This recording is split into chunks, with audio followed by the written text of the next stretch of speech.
The first part of this will deal with my musical life. It's going to be more than anything else per the description in the program. At least I hope it appeared just as I sent it in.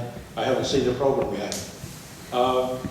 It's going to deal with influences, early musical leanings, the central significance of music in my early life, and how that came together to make me the composer that I became, and I clearly was becoming by my mid-teens. So that's where that comes from.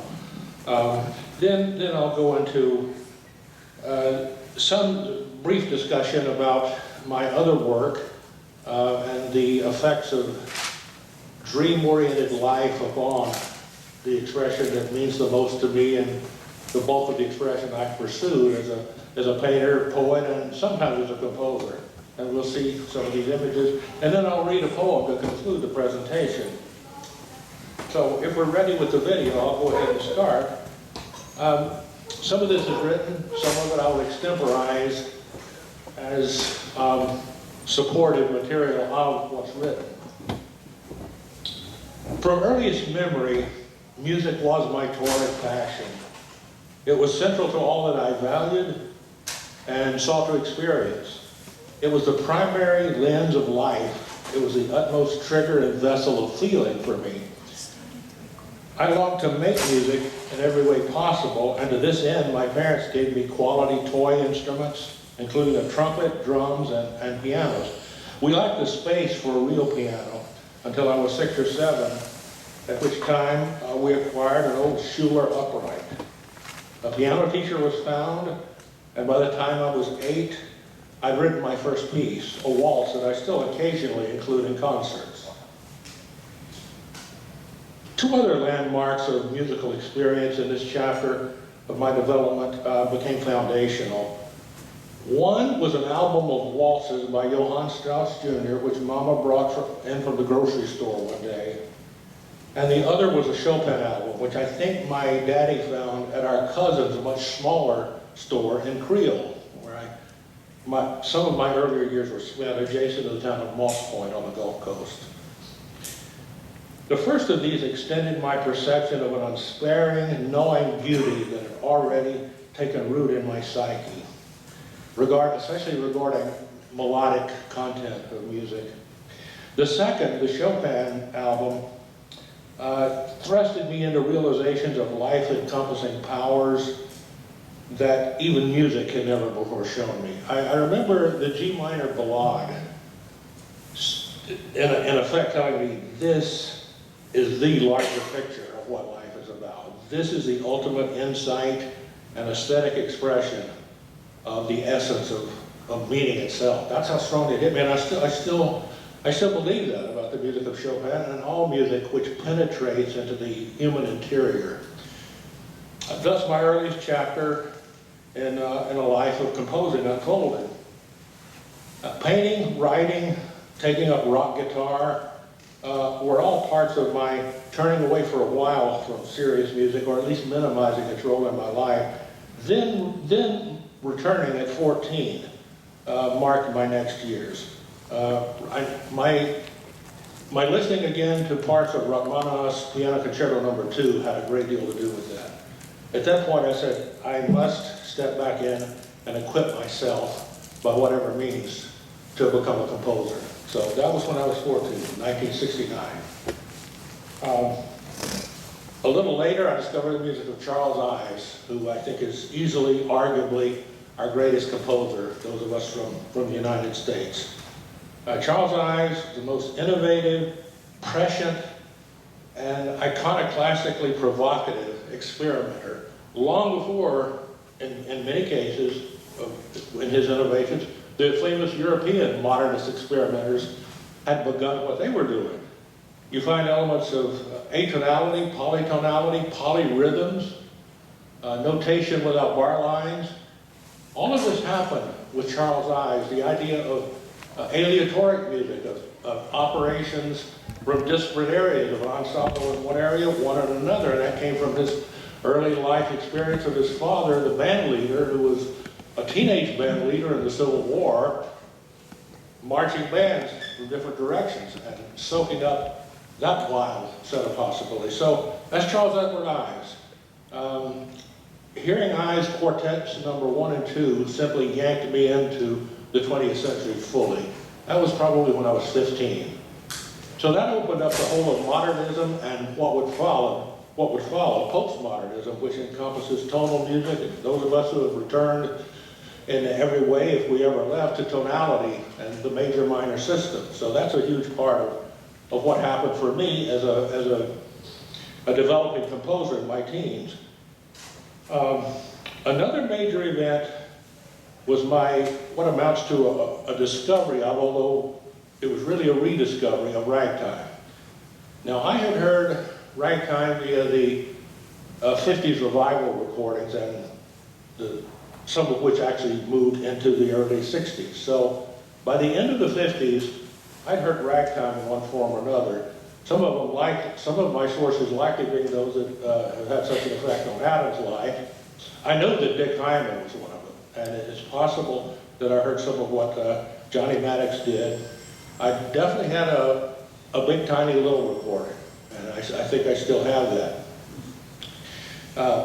But when I heard what Joshua Rifkin's None Such albums brought to this world, first, I didn't know anything about classic ragtime. I was stepping into a learning from ground up about the personality of ragtime. And so my first hearing of Scott Joplin, at least as far as I can remember, was it being played by the score, not by somebody's stylization. And it was overwhelming to hear ragtime treated lyrically, more than respectfully, but with an inside, reflective, adoring caring about the content and intention of the music, was the next explosive step in my faith and my path of becoming a composer. And there's no understating that. I almost immediately began trying to write rags. And by the time I wrote the third one, I think I was on a path of some meaning. And I think you can begin to hear elements of my mature voice as a neo-romantic ragtime composer by the time we get to rag number 3. And I will play an excerpt from that now so you can have an idea. I bet you none of you in here have ever heard them. So I'm trying to revive the entire piece. It's a fairly long piece, actually, for a one movement, strophic, shortish piano piece. So here, I'm going to play you part of maybe I'll play you the whole first strain of rag number 3, subtitled Jackson County. I started this when I was 17 and completed it when I was 18.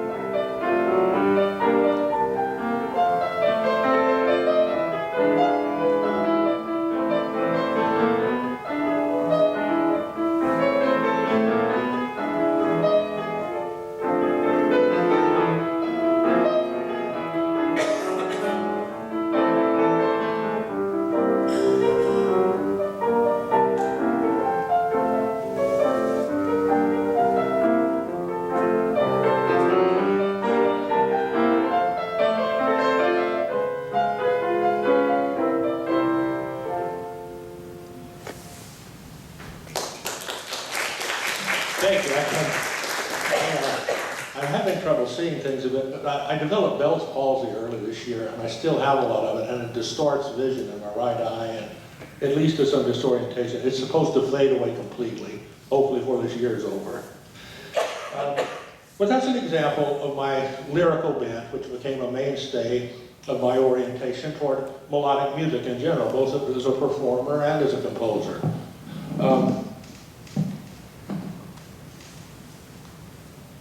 Some of the influences should be discussed. Musical influences are always, of course, tangibly important, but the intangible ones are also significant for me. It seemed inevitable that my powerful attachment to place, as well as my crushes and loves, would become drivers of my composing, and still are. And that includes my ragtime work. The compositions of the early 70s also involved, getting back to the more tangible influences, pop songs, which I found to be lovably linkable to the language of an evolving ragtime. So early 70s pop hits like Yellow River had a great impact on me, and I saw connections between that world and the potential for a lyrical, accessible, ragtime-based language. I also saw much natural territory shared by Protestant hymns and ragtime. And this is before I had a chance to hear even fractionally as much ragtime as I would in the later 70s and in the 80s. But that essence was clear to me. And so those elements came into play in influencing my early ragtime. I've always been confident of my vision of subjective, personal combinings of seemingly, and only seemingly, I would say, disparate stylistic experience. Most of my rags from the mid-70s forward testify to this. I hold such eclecticism to be a source of vitality in composition. I think that's an inherently healthy path for a tonal postmodernist, and I'll talk about that a bit more later, composer today. Your rootedness in lyrical expression is valuable to the extent that it reflects something of what melody has been, perhaps to a variety of audiences, and certainly in art music tradition. I think it's, and not surprisingly for somebody who works with ragtime, or for that matter, an American composer period, I see the vernacular world, the popular world, as potentially extremely rich territory for the serious composer to work with, to rechannel, to learn from, to recycle in a new language. So I'm very much a part of that kind of compositional thinking that we associate with Americans, certainly with Ives. I mean, with Charles Ives, you get quotes from hymns, from pop tunes, from ragtime, mixed with some of the most severe, dauntingly atonal, polytonal structures and fabrics imaginable. That's the beauty. And hopefully this is familiar to some of you. For those who don't know Ives music, that's how wild and wonderfully rewarding an experience it often is. Ragtime, as rangily expressive and a varied genre that it is, spanning over 1¼ centuries now, is not, quote, happy music, unquote. Indeed, no rich musical language exists in fidelity to a single mood. I mean, why would it? Anything that is unimood or anywhere near limited to a single state of human experience probably has no possibility of even getting on the path toward encompassing human experience, I would think. And so that's what always really put me off about the idea of ragtime. Upbeat and downright superficial and silly, though some of it is, and I'd say that's even the case with some, quote, serious music. Being put to lighter uses, it's of a lighter nature.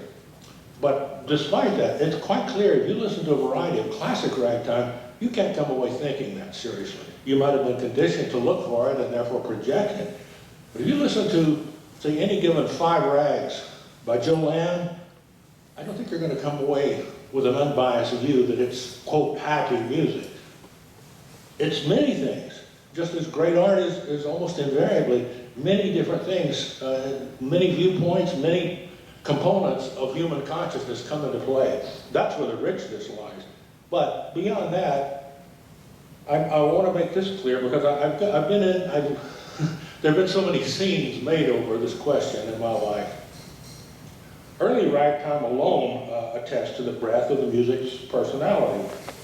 I bristled doubly at the happy label because of my own deeply affectionate attachment to that lovingly melancholic component, so much a part of Midwestern ragtime's character. So that's where it does become a highly personal matter for me, a very felt matter, not by no means an academic one or merely theoretical one. I also find it frustrating that the music's breadth is clearly shortchanged for many audiences by such stultifying and diminishing characterization. Well, of course, it knocks an audience, a potential audience member, to make it more individual and realistic, out of the possibility of being moved by the breadth of a great piece of music. So that's something that always needs to be covered. Though I have certain modernist roots as a composer, as can be found in my two pieces, 1976, a landmark earlier work that can now be heard on YouTube, fortunately, because for many years the manuscript was in storage. I didn't know what condition it was in or anything. Thankfully, I've all long known now that's fine. Most of my music can be accurately considered postmodernist, not modernist. Though not all postmodernism in serious music is romantic/neo-romantic, it's safe to say that almost all manifestations of romanticism from the latter 20th century onward are expressions of a postmodernist musical spirit. I recommend Jonathan Kramer's list of characteristics shared by pieces essentially defining postmodernism as a musical direction. Perhaps the postmodernist trait that I embrace most fervently and defiantly is that of rejecting the notion that a composer should profess a certain allegiance to historical lineages in accordance with presumptions of what is and is not contemporary. That is, the expectation that you must take your turn, in effect, and do so in a mode allegedly appropriate to the reflection of what has preceded you. There is among, I would say generally, academic composers who have opted to be limited by ideas and biases of that realm, that you have inherited a certain lineage historically, culturally, compositionally, and you need to take that into consideration to be right about what you reflect. I despise such anti-individualistic, anti-idiosyncratic, anti-freedom-minded horseshit. It's ridiculous. That idea has always been maybe the quintessential absurdity of what an artist might inherit, if any inheritance is going to be accepted at all. This happened, therefore this needs to happen. No. What needs to happen is what my own personal, subjective destiny calls for happening. That's how profundity operates, if it's going to exist at all. That's what I found. It has always been clear to me that a subjective, idiosyncratic, fleshed and honed vision, honed and fleshed in accordance with one's rampant individuality, is the aesthetic route to transcendence. Yes, one could say that's essentially why I'm an artist. I'll play 3 excerpts demonstrative of various phases of my neo-romantic, postmodernist world, hopefully inviting recognition of similarities as well as overt differences. So I'll play bits of these pieces. I think my original idea was 3 excerpts. I ended up deciding on 5 because I know some of the material I'm covering can be dry, perhaps unfamiliar to the point of being less interesting than it really should be. So I thought more musical examples to make this clear would be a good idea. So I'm going to play the first strain of my rag Pauperville as an instance of my romantic spirit as a ragtime expression.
Naperville as part of one of my, from the early 80s Stomp Off projects.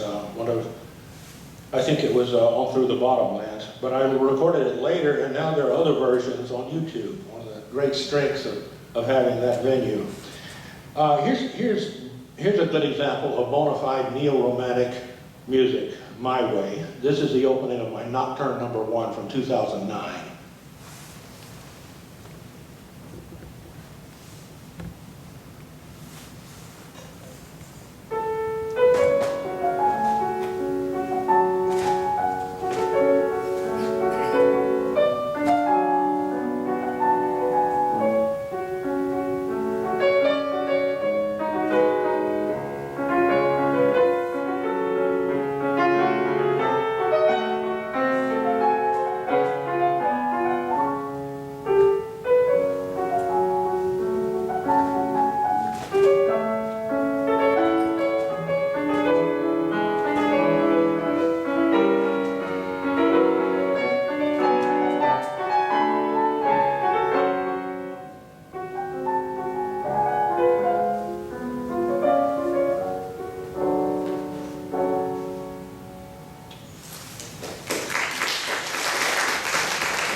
It's a good example of how deeply the roots in 19th century music go with me, and yet how significant it is to establish that this is contemporary via elements that couldn't have existed in, say, 1880. And so if you heard the whole piece, you would see how that works more clearly with this piece.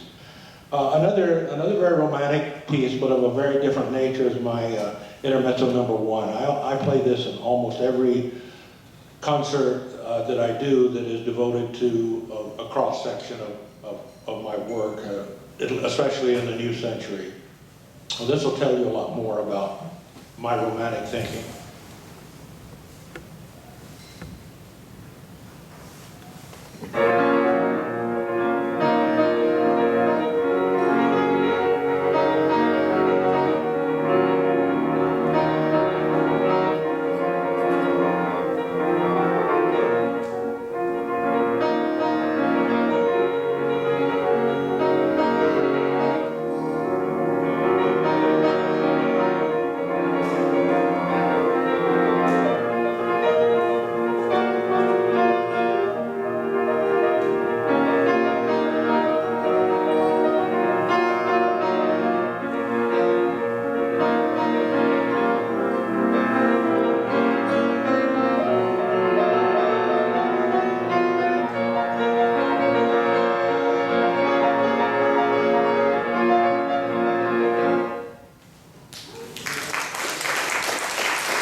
That is one of my most confessional pieces, so it's important for me to include it most of the time.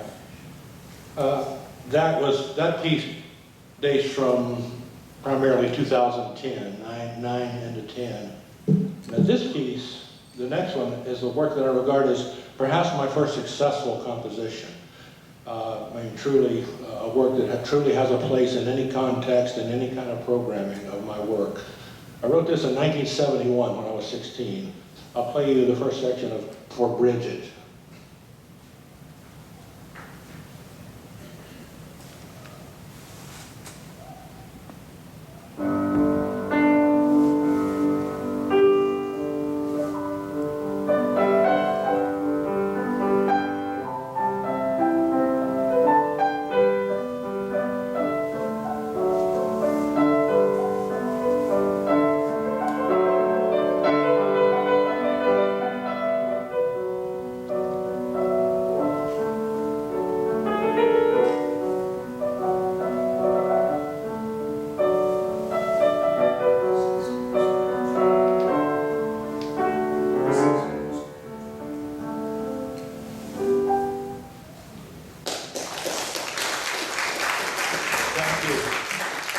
Yeah, that's indicative of the entirely melodic-centric, accessible world that I've always believed in.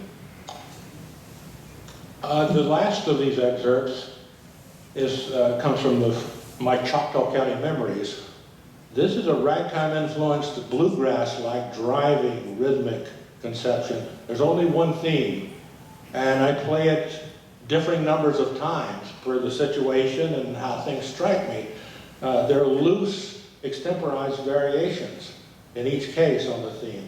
It's not like a theme in variations, though, where the composer shows off these various possibilities of initial material. No, this is something more subjective than that, further from any kind of tradition than that. So here, to give you an idea, some of you may have heard it. There's pretty good performance on YouTube. And I'll be playing this in other settings at the festival. Here's my Choctaw County, Alabama memories. First setting, one variation.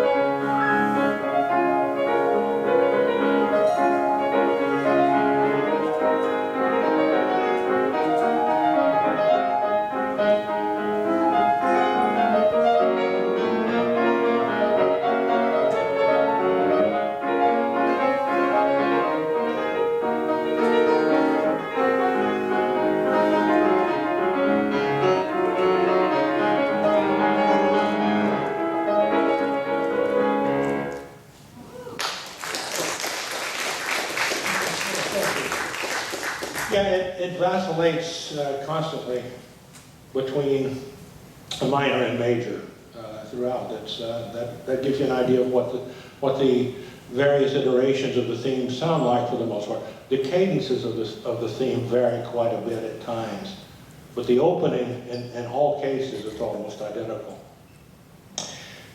In closing this musical section of the presentation, I would say that I was compelled to dearly embrace ragtime, not as a, quote, ragtimer, or necessarily as a postmodernist, but as I pursued composition as a whole, as an aspiring intellectual ramrod of subjective lyrical consciousness and cognition.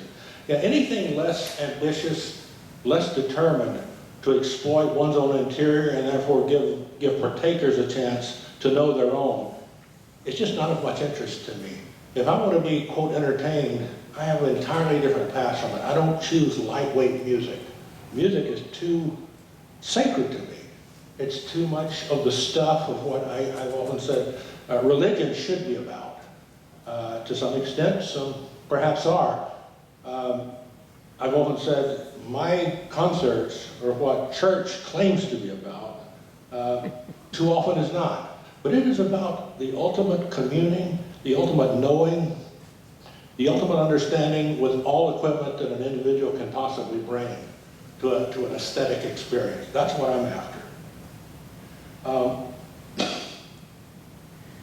It's on that basis that I made ragtime composing my own for today's and future audiences, which accomplishment is thankfully increasingly appreciated by audiences around the world. So that's the musical part of what I'm offering today. Now, before we move into visual art, I should tell you something about my roots as a whole related to influences of the non-rational and the probing of the dream life.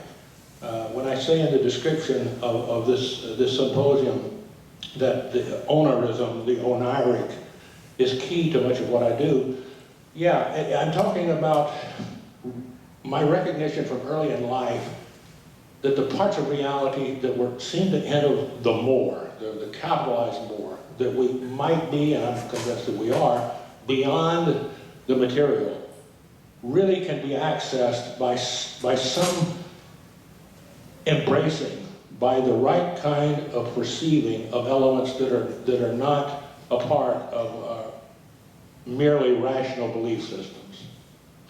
So I was impressed by what the original surrealists, which began as a movement of poets, not visual artists, Andre Breton and his immediate circle, I was very impressed by the best of what they were trying to do. I completely depart from them politically and in many social ways, but they were absolutely right in identifying the non-rational and the giving oneself to non-rational possibilities as the answer to fashion something as meaningful as meaningfully as possible in art. I've been trying to write verse since I was very young, and I was mainly attempting to imitate 19th century tones and modes. I worshipped Poe when I was little. I still admire him. But it was when I discovered what words could really do when I was 16 by reading Dylan Thomas's Fern Hill, that in one fell swoop, I said, this is the answer to what I've been trying to render possible, that I had hints of all of my life. Here it is. Here's how it's done. And right then and there, I understood what it really means to be a poet, and I began to perfect that path. So I regard, ever since then, really, I've regarded poetry as my primary medium, but of course, I've been driven to do other things. And there's not that much interest in poetry. Even many years ago, there relatively wasn't, and now it gets harder to find people willing to unabridgedly embrace anything that reflective, right? We hear this all the time, and it's not just about electronic devices, though certainly that's worsened it. I'm convinced of that. But it's about emphasizing the powers of solitude and fearless reflection within solitude. Well, that was natural enough for me, because solitude was built into everything about me from early on. And so until I was 8, I had no sibling, and I was very much on my own. My life with books was the core of meaning in this life for me. And books brought me to every possibility that I pursued and continue to pursue. So, what I just said holds for visual art to a large extent as well as writing. I began drawing when I was 4. I started painting in oil when I was 8. From infancy, I saw in reproduction 20th century artists as a regular basis. I knew images of Klee, Kandinsky, Picasso. I knew post-impressionist images of Van Gogh and Gauguin. All of that was a part of my really early childhood. Before I got to kindergarten, these were things affecting me. So I was cocked and primed to go as far as I dared with visual art, and I would say that I demonstrated a considerably greater proficiency with visual art than with anything else. If anyone wants to join me on Facebook, I can show you some evidence of early efforts, and there are lots of threads about this on my Facebook activities. So let's look at some mature work of mine. I think everything here that we'll have on the screen is probably no more than 24 years old, and a lot of it is less than 15 years old. This first one, let's do it. Just tip the camera. Yeah, there we go. Yeah, this is called, I'm going to get my glasses back on for this one.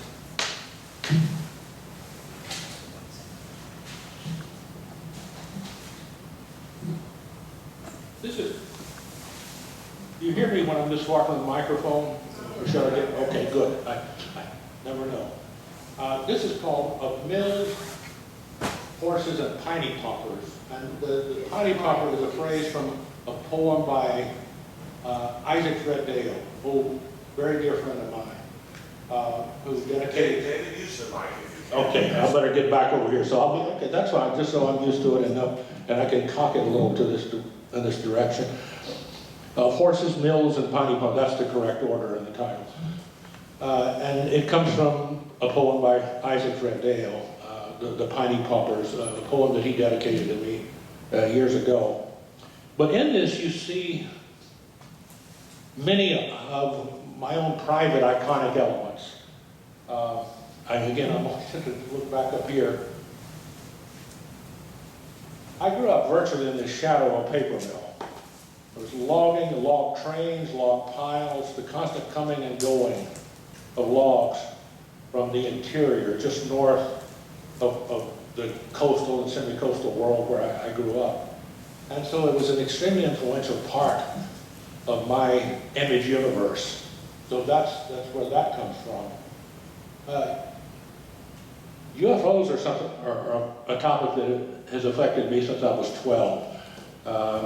I read enough when I first became curious to realize, yeah, well, of course this is real, but the question is, what is it truly about? And so I never had a complete neophyte's relationship with it. I read a great deal about UFOs in my teens.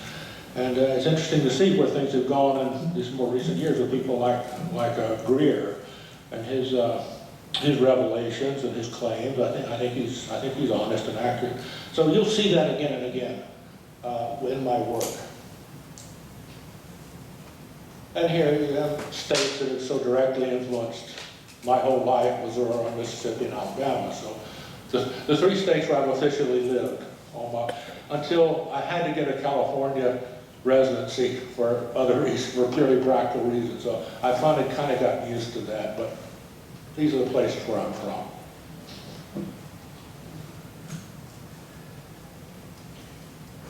This became something of a signature image for me. It's on my business card. It's called Night Scribe. And you see, well, first I should say, I executed this in a small trailer on the outskirts of Bunker, Missouri, in the winter of 2002. And I'm very pleased with that conjunction.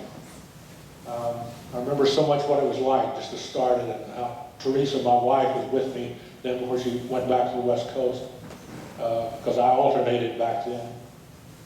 And she saw me make these first dramatic marks that became Night Scribe. She had never seen me start a piece of visual art before. And it really affected her. So it speaks for itself, except for Bergdorf. It's an isolated place in central Idaho. Another realm that I'm deeply attached to. Never lived there, but I've been in and out of it so much in my middle age and older. The upper central image is the general evocation of the village of Corydon in the east central Missouri Ozarks, Reynolds County, southeast of Bunker. And you see that the aesthetic life lived according to idiosyncratic, self-determined terms in the Ozarks. Yeah, the green envelope is the title of this. You see the map of Mississippi, the tops of old-time gas pumps, some of my favorite objects, and a figure who's a bit like the traditional green man, right? You can see some of that similarity. And the typical action in the sky that I find so exciting, which I've actually experienced in the Ozarks.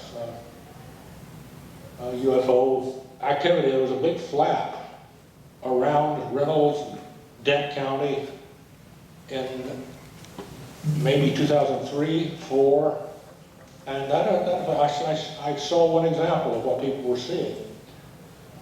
So that said, that gets around quite a bit online, this image. Okay.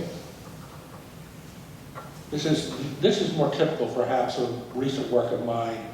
It's called In the Heartbreak of Twinkling. And I consider this a visual expression of the poetic self. You see many of the elements that I hold most closely, barn and silo, to all of the florid, torrid, impassioned activity skyward. The protagonist here is sort of a highly stylized self-portrait-like prototype. You see variation, you see various forms of it in my work. And you also get this trait that I find to be such a strength, and that is a generous give and take between the clearly representational and the abstract.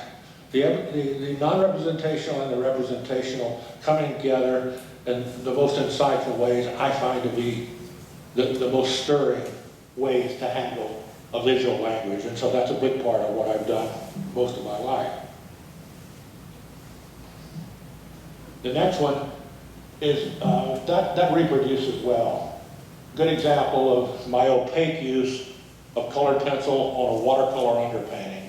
This is called Birthday Piece. And it was done primarily in January.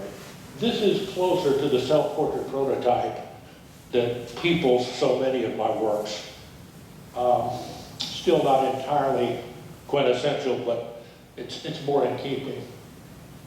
Some of the familiar sky activities, and again, more representational than many. There's very little true, real abstraction in this, with some decorative, dramatic, spatial, linear comings together make this work. I've been using curtains like that since I was probably 10. I was always deeply attracted to Renaissance curtain images, and so I started including those early on. Yeah, this is called And Then the Night Furies. And this is technically interesting because it's mixed media of various types, including humble mediums like ballpoint pen and marker, as well as colored pencil, on paper, mounted on the very finest kind of birch panel available. The birch panel it features an acrylic underpainting and an oil overpainting. So everything that you clearly see is oil on the black, quote, frame, unquote, of this work. So that's what's going on here. And this is one of my own personal favorites. The next one was also done in the same place where I lived at the age of Bunker in the winter of 2002. And it's part of the Another Night, Another Nocturne series, which began in 1987. I usually just call this one the Ozark version. You see Bunker referenced. You see, this is really typical of this series, with the desk, with the open books, the writing setup, the nature of the figure, the clock, and then maps are often there, and here you see a map showing actually Bunker, but more centeredly, my land is just south of Bunker in extreme northeast Shannon County. A place named after some of my ancestors, by the way. So by now you're familiar with something of what we get here. We get the representational and bits of the non-representational. For the Ozark Association, we see post oak leaves. And then this medallion-like insert of similar figure looking out upon the action that we all see. I think that was the third of the Another Night, Another Nocturne series. Okay, this is my favorite of the Another Night, Another Nocturne series. This is number 7. And this is the first one that includes the phrase, which is hard to make out here, but over on our left, in that clock, that small clock, the phrase chimes of Michigan. And that became thematic in my writing as well as in my visual art. So you get this highly stylized, purely imaginary kind of double clock, mixed with some of the other elements that I've described. The barn is a barn in western Michigan, a wisp of a village called Eastmanville. That's based on my favorite barn in existence, and I look at hundreds of barns per year. They're especially exciting to me. I think this is my likeliest candidate for the cover of my forthcoming poetry collection, which I'll include last in the presentation here. But Another Night, Another Nocturne, number 7. This is another series. It's called Lore Master. This is Lore Master number 4. And it's a variant of the protagonist that you see in the Another Night series. These are all somewhat more similar.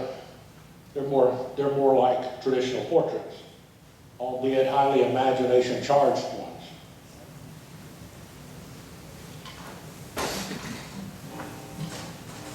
This is a large oil painting. It's part of what's becoming a series. It's called My Memoirs. And that's sort of self-evident. Although they're not literally my memoirs, but it's intended to evoke a possible set of one's memoirs, which certainly have some overlap with my own.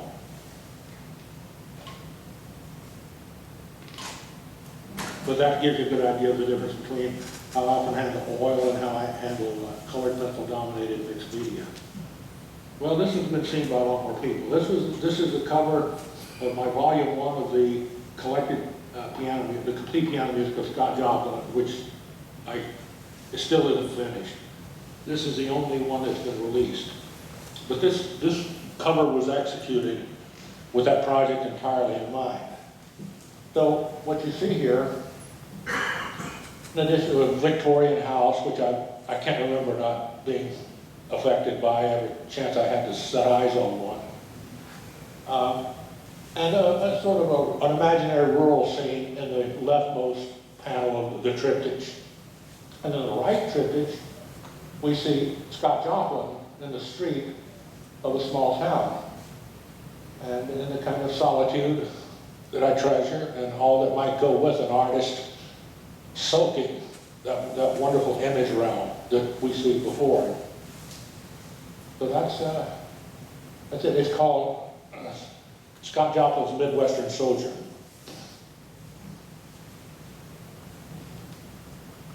Yeah, this is intermezzo of the Ozark Heart. This is a good example of how I love to exploit colored pencil on white paper, no underpainting, in fact, no paint of any kind. It's all colored pencil, graphite, and ballpoint pen. And by now, you should be able to navigate your way through this a bit. But this is another favorite of mine.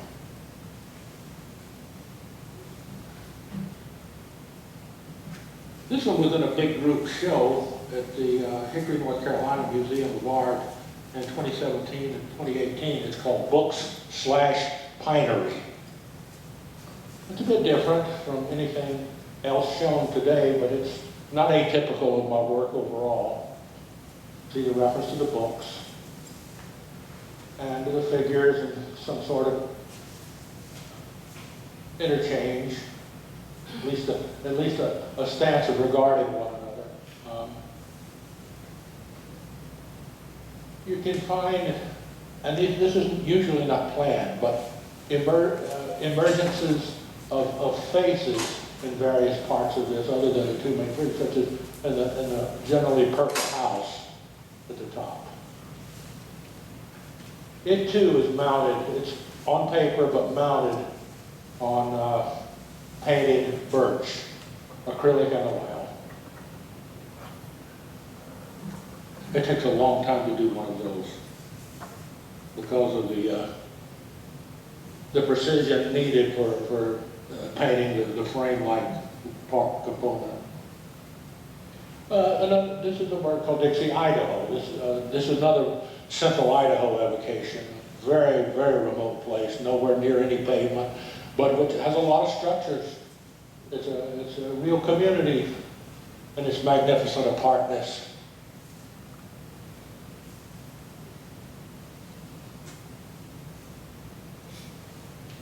Yeah, I treasure that world. And this is one that gets around quite a bit. It's romance number 3.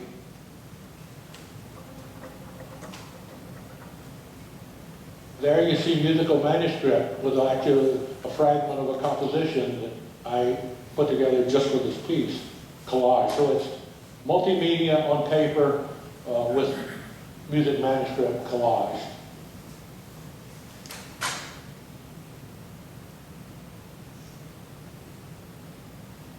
And those are the slides, and now I'll read you what I chose from my collection, which is I think this is a pretty representative example of my writing. I wrote this in 2019. It's called Vignette of Imprints. Like an old bus rumbling through sourpuss groves where flannel will never be hung again, sings the urtext of this haughty rage, funnel of festerings caught in cellophane. Call it a blimp uncalled for airy action, or a cone of whinings hustled for tea time in the backwoods. I want your barn in my lap as the bats disappear, old phonographs tottering in anemic moonlight. You're always better naked when rotten doors start slamming like hiccups in a tale of ancient visitors. You better hum me a hickey tune as I remember checkered quilts floating back to the old place. That dear fodder's joint of safekeepings where little screams are imprinted and cattle stumble trancing while winds become lost accordions known only to harbingers of the miraculous, drifting saviors of map lore and homespun dreaming. And that's it for the official presentation.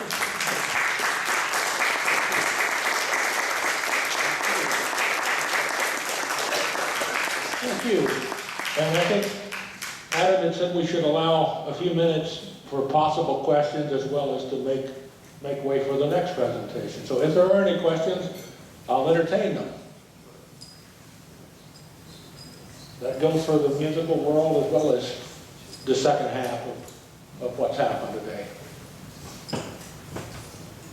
Okay, I guess there are none. Oh, okay, I can barely, let me get my glasses back. I can see you now. So when you are doing your art, your visual art, and your written art, and your music, are you doing them all at the same time? Yes, very often. For me, they're largely interchangeable. They're variants of the same spirit of utterance. And so I love best the process of having at least one thing going in each medium all the time. Yeah. It sometimes doesn't work that way, but that's what I consider the ideal. That keeps me vibrant and focused and as frontiersmanly as I can possibly be. And that means everything to me. Anything else? Oh, yeah. Do you have a favorite English language poet? Oh, Dylan Thomas. Yeah, without question, still. I never changed about that. Most of my favorite poets are wrote in French. But I grew up reading a lot of 19th century English poetry. I think the first modernist I became a bit interested in was Robert Frost. And that helped to free me from 19th century notions, conventions, really. I mean, they weren't just, they were conventions that really didn't answer my needs, and nor should they have. So by the time I saw Thomas when I was 16, I was ready for everything that Fern Hill could sizzle my mind with. It was explosive. It was one of the major events of my life. Yeah. Just a comment, sir. It's been an honor to listen to your vast intelligence. I'm having trouble hearing you. It's been an honor to listen to your vast intelligence and diverse thank you. stratosphere of talent, whether it's music, poetry, art, and thank you. Well, thank you very much. I appreciate your reflection of that. Thank you. Well, I've tried to give you a very quick, fragmentary indication of what my life is really like, ideally, how I operate, and what my